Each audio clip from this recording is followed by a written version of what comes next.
ജെറമിയ അധ്യായം 8.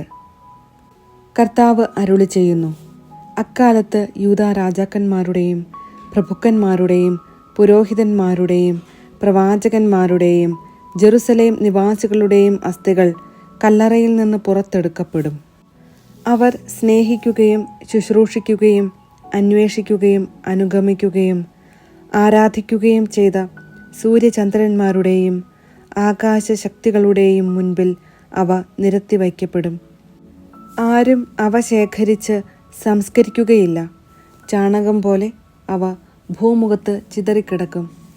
ദുഷിച്ച ഈ തലമുറയിൽ അവശേഷിക്കുന്നവർക്ക് ഞാൻ അവരെ ചിതറിച്ച അടിമത്തത്തിൻ്റെ നാടുകളിൽ ജീവനേക്കാൾ മരണം അഭികാമ്യമായി അനുഭവപ്പെടും.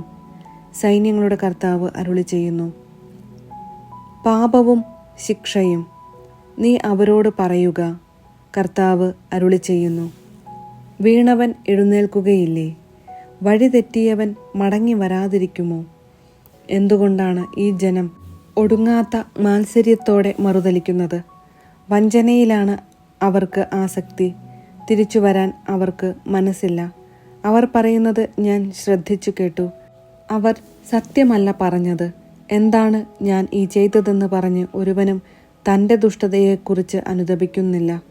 പടക്കളത്തിലേക്ക് പായുന്ന കുതിരയെപ്പോലെ ഓരോരുത്തനും അവനവൻ്റെ വഴിക്ക് പോകുന്നു. ആകാശത്തിൽ പറക്കുന്ന ഞാറപ്പക്ഷിക്ക് പോലും അതിൻ്റെ കാലം അറിയാം. മാടപ്രാവും മീവൽ പക്ഷിയും കൊക്കും തിരിച്ചു വരാനുള്ള സമയം പാലിക്കുന്നു. എൻ്റെ ജനത്തിനാകട്ടെ കർത്താവിൻ്റെ കൽപ്പന അറിഞ്ഞുകൂടാ. ഞങ്ങൾ ജ്ഞാനികളാണ്, കർത്താവിൻ്റെ നിയമം ഞങ്ങൾ അനുസരിക്കുന്നു എന്ന് നിങ്ങൾക്കെങ്ങനെ പറയാൻ കഴിയും? നിയമജ്ഞന്മാരുടെ വ്യാജമായ തൂലിക നിയമത്തെ വ്യാജമാക്കിയിരിക്കുന്നു. ജ്ഞാനികൾ ലജ്ജിതരാകും. അവർ സംഭ്രമിക്കുകയും പിടിക്കപ്പെടുകയും ചെയ്യും. കർത്താവിൻ്റെ വാക്കുകളെ അവർ നിരസിച്ചു. അവരുടെ ജ്ഞാനം കൊണ്ട് എന്തു ഫലം? അവരുടെ ഭാര്യമാരെ ഞാൻ അന്യർക്ക് കൊടുക്കും. അവരുടെ നിലങ്ങൾ കവർച്ചക്കാരെ ഏൽപ്പിക്കും. എന്തെന്നാൽ വലിയവനും ചെറിയവനും ഒന്നുപോലെ അന്യായ ലാഭത്തിൽ ആർത്തി പൂണ്ടിരിക്കുന്നു. പ്രവാചകനും പുരോഹിതനും കപടമായി പെരുമാറുന്നു. അശ്രദ്ധമായിട്ടാണ് എൻ്റെ ജനത്തിൻ്റെ മുറിവുകൾ അവർ വച്ചുകെട്ടുന്നത്. സമാധാനം ഇല്ലാതിരിക്കെ സമാധാനം സമാധാനം എന്ന് അവർ പറയുന്നു. മ്ലേച്ഛത പ്രവർത്തിച്ചപ്പോൾ അവർക്ക് ലജ്ജ തോന്നിയോ? ഇല്ല, ഒട്ടുമില്ല. ലജ്ജ എന്തെന്ന് അവർ മറന്നുപോയി. അതുകൊണ്ട് മറ്റുള്ളവരെ പോലെ അവരും വീണു പോകും. ഞാൻ വിധിക്കാൻ വരുന്ന ദിവസം അവർ നാശമടയും. കർത്താവ് അരുളി ചെയ്യുന്നു. കർത്താവ് അരുളി ചെയ്യുന്നു. ഞാൻ വിളവെടുക്കാൻ തീരുമാനിച്ചിരിക്കുന്നു. എന്നാൽ മുന്തിരിച്ചെടിയിൽ പഴമില്ല, അത്തിവൃക്ഷത്തിൽ കായ്കളുമില്ല, ഇല പോലും വാടിക്കൊഴിയുന്നു.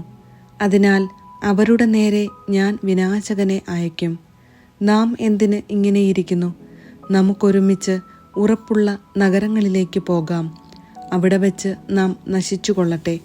നമ്മുടെ ദൈവമായ കർത്താവിനെതിരെ പാപം ചെയ്തതുകൊണ്ട് അവിടുന്ന് വിഷം തന്ന് നമ്മെ നശിപ്പിക്കാൻ നിശ്ചയിച്ചിരിക്കുകയാണ്. നമ്മൾ സമാധാനം അന്വേഷിച്ചു, ഫലമുണ്ടായില്ല. രോഗശാന്തി ആഗ്രഹിച്ചു, ലഭിച്ചതോ ഭീതി. ദാനിൽ അവരുടെ കുതിരകളുടെ ഫൂൽക്കാരം കേൾക്കുന്നു. അവരുടെ പടക്കുതിരകളുടെ ഹേഷാരവം ദേശത്തെ കിടിലം കൊള്ളിക്കുന്നു. അവർ ദേശത്തെയും ദേശത്തുള്ള സകലതിനെയും നഗരത്തെയും നഗരവാസികളെയും സംഹരിക്കുന്നു. ഇതാ, നിങ്ങളുടെ ഇടയിലേക്ക് ഞാൻ സർപ്പങ്ങളെയും അണലികളെയും വിടുന്നു. അവയെ മയക്കാൻ നിങ്ങളെ കൊണ്ടാവില്ല. അവ നിങ്ങളെ ദംശിക്കും. കർത്താവാണ് ഇത് പറയുന്നത്. ജെറമിയായുടെ ദുഃഖം.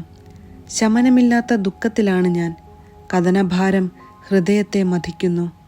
എൻ്റെ ജനത്തിൻ്റെ വിലാപം ദേശത്തെങ്ങും മാറ്റൊലി കൊള്ളുന്നത് നിങ്ങൾ കേൾക്കുന്നില്ലേ? കർത്താവ് സിയോനിൽ ഇല്ലേ? അവളുടെ രാജാവ് അവളുടെ മധ്യേ ഇല്ലേ?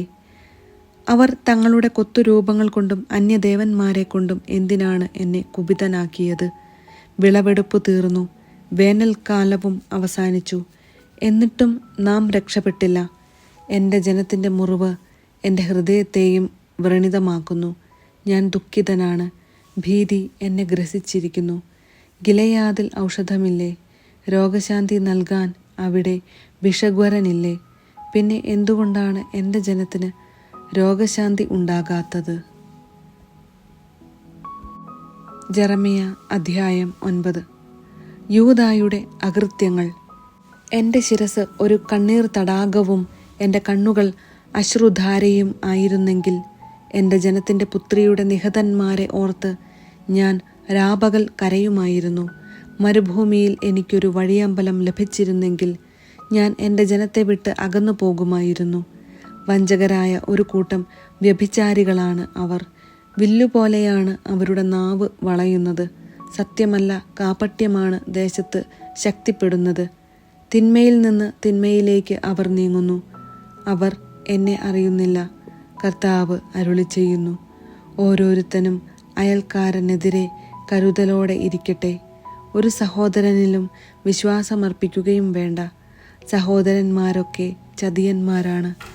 അയൽക്കാരെല്ലാവരും ഏഷണിക്കാരും. അവർ അയൽക്കാരനെ വഞ്ചിക്കുന്നു. ഒരുവനും സത്യം പറയുന്നില്ല. കള്ളം പറയാനാണ് അവരുടെ നാവിന് ശീലം. അതിക്രമത്തിൽ മുഴുകിയ അവർ അനുതപിക്കുന്നുമില്ല. മർദ്ദനത്തിനുമേൽ മർദ്ദനവും വഞ്ചനയ്ക്കുമേൽ വഞ്ചനയും കുന്നുകൂടുന്നു.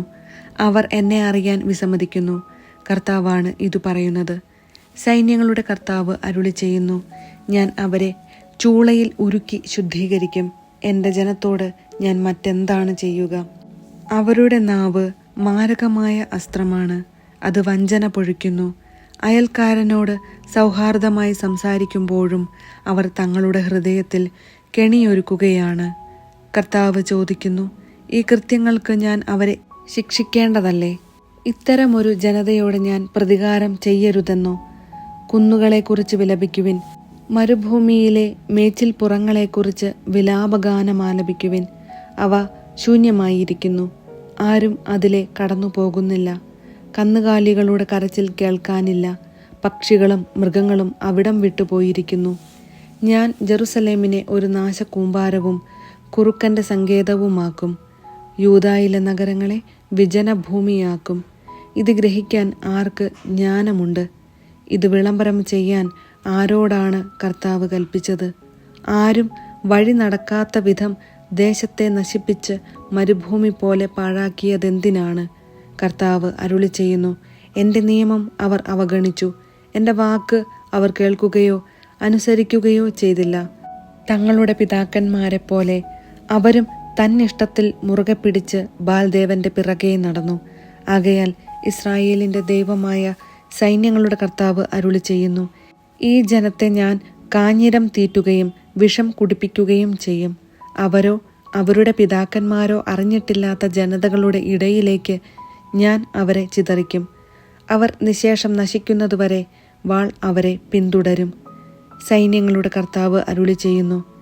വിലാപക്കാരികളെ വരുത്തുവിൻ, അതിൽ സമർത്ഥരായ സ്ത്രീകളെ ആളയച്ചു വരുത്തുവിൻ. അവർ തിടുക്കത്തിലെത്തി നമുക്ക് വേണ്ടി വിലപിക്കട്ടെ. അങ്ങനെ നമ്മുടെ കണ്ണുകൾ നിറയട്ടെ, കൺപോളകൾ കവിഞ്ഞൊഴുകട്ടെ.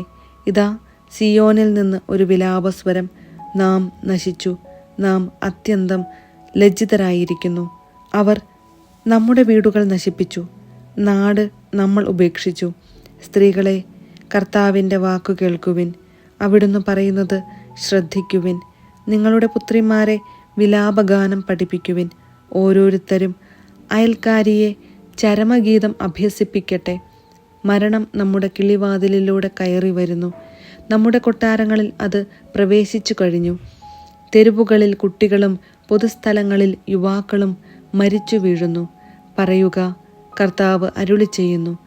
മനുഷ്യരുടെ മൃതദേഹങ്ങൾ മൈതാനത്തിൽ വീഴുന്ന ചാണകം പോലെയും കൊയ്ത്തുകാരൻ്റെ കയ്യിൽ നിന്ന് പൊഴിയുന്ന കതിർമണി പോലെയും നിപതിക്കും. ആരും അവ ശേഖരിക്കുകയില്ല. കർത്താവ് അരുളി ചെയ്യുന്നു. ജ്ഞാനി തൻ്റെ ജ്ഞാനത്തിൽ അഹങ്കരിക്കാതിരിക്കട്ടെ. ബലവാൻ തൻ്റെ ബലത്തിൽ പ്രശംസിക്കാതിരിക്കട്ടെ. സമ്പന്നൻ തൻ്റെ സമ്പത്തിൽ വലിപ്പം ഭാവിക്കാതിരിക്കട്ടെ. പ്രശംസിക്കുന്നവൻ ഞാൻ ഭൂമിയിൽ കരുണയും ന്യായവും നീതിയും പുലർത്തുന്ന കർത്താവാണെന്ന അറിവിൽ പ്രശംസിക്കട്ടെ. ഇതിലാണ് ഞാൻ ആനന്ദിക്കുന്നതെന്ന് കർത്താവ് അരുളി ചെയ്യുന്നു. പരിച്ഛേദിതരെങ്കിലും അപരിച്ഛേദിതരായ എല്ലാവരെയും ഞാൻ ശിക്ഷിക്കുന്ന ദിവസം ഇതാ വരുന്നു. കർത്താവ് അരുളി ചെയ്യുന്നു. ഈജിപ്ത്, യൂദ, ഏദോം, അമ്മോന്യർ, മൊവാബ്യർ, ചെന്നിവടിച്ച മരുഭൂവാസികൾ ഇവരെല്ലാം അപരിച്ഛേദിതരാണ്. ഇസ്രായേൽ ഭവനം മുഴുവൻ ഹൃദയത്തിൽ അപരിച്ഛേദിതരാണ്.